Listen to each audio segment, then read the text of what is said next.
Hello friend, आप देख रहे हैं इंग्लिश मूवी 2026 को रही होने वाली मूवी जो एक न्यू मूवी है। अभी तक मार्केट में ये मूवी नहीं आई। आप देख रहे हैं लिटिल हाउस ऑन द प्रेमी, जो एक ज़बरदस्त एक्शन और प्यार और मोहब्बत की कहानी है।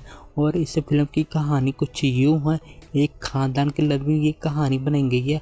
जो एक ख़ानदान का एक लड़का होता है, उसको ऊंचे ऊंचे ख्वाब देखने की मोहब्बत होती है और ऊंचे ऊंचे ख्वाब के जरिए वो अपने घर से निकलता है और कुछ इलाके तरफ जाता है जहाँ पर वीरान जगह होती है।